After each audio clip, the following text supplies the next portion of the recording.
எலக்ஷனுக்கு இன்னும் கொஞ்ச நாளே இருக்கிற நிலையில நம்ம தளபதி விஜய் ஃபேன்ஸுக்கு ஒரு செம்ம ஹாப்பியான நியூஸ் அப்படின்னே சொல்லலாம்.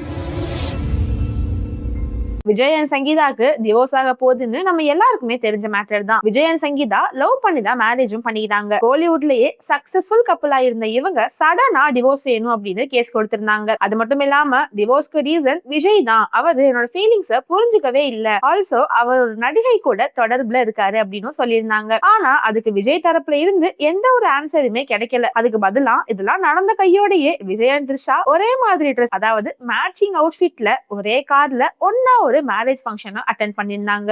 ஒரு வேலை இருக்குமோ அப்படின்ட்டு நம்ம விஜய் ஃபேன்ஸ் எல்லாருமே இதை கனெக்ட் பண்ண ஆரம்பிச்சிட்டாங்க அப்படின்னே சொல்லலாம். இதுக்கு இடையில நம்ம த்ரிஷா எந்த ஒரு ஆக்டருக்குமே இல்லாம விஜய்க்கு மட்டும் பர்த்டே போஸ்ட் எல்லாம் போட்டு ஒரு மாதிரி ரொமான்டிக்கல் கேப்ஷன் வச்சது காட்டு தீ மாதிரி பரவிக்கிட்டே இருந்துச்சு. சரி, இப்போ நம்ம டிவோர்ஸ் கேஸ்க்கு வருவோமா? இந்த கேஸ் விசாரணை இன்னைக்கு நடக்கும் அப்படின்ட்டு அனௌன்ஸ் பண்ணியிருந்த நிலையில இதுக்காக விஜய் ஆஜராவாரா இல்லையா அப்படின்னு கொஸ்டினும் எழும்பிக்கிட்டே தான் இருந்துச்சு. இதுக்கு விஜய் அண்ட் சங்கீதா வீடியோ கான்பரன்ஸ்ல ஆஜராயிருந்தாங்க அப்படின்னு சொல்லப்படுது. அதுக்கப்புறமா இந்த வழக்கு விசாரணைய நம்ம நீதிமன்றம் ஜூன் 15க்கு ஒத்தி வச்சுட்டாங்க அப்படின்ட்டு ஒரு நியூஸ் வந்திருக்குது. அப்ப அந்த விசாரணைக்கு விஜய் அவர்கள் ஆன்லைன்ல வீடியோ கான்பரன்ஸ் மூலமா ஆஜராக அலோ பண்ணுங்க அப்படின்ட்டு நம்ம தளபதி விஜயோட அட்வொகேட்டும் கேட்டிருந்தாங்க அப்படின்னு சொல்லப்படுது. இது எல்லாத்துக்கும் இடையில சங்கீதான் விஜய் ஒரு தனியார் ஹோட்டல்ல அவங்க க்ளோஸ் ஃப்ரெண்ட் மத்தியில ஒன்னா உட்காந்து பேசியிருக்காங்க அப்படின்ட்டு சொல்லப்படுது. அதாவது அவங்க எதுக்காக மீட் பண்ணிருக்காங்க அப்படின்னா சங்கீதா அவர்களுக்கு செட்டில்மெண்ட் பத்தி பேசுறதுக்காக தான். அதாவது 250 கோடி செட்டில்மெண்ட் வேணும் அப்படின்ட்டு சங்கீதா தரப்புல இருந்து கேட்கப்பட்டிருக்குது. அந்த 250 கோடி அப்படிங்கிறது சங்கீதாக்கு மட்டும் இல்லாம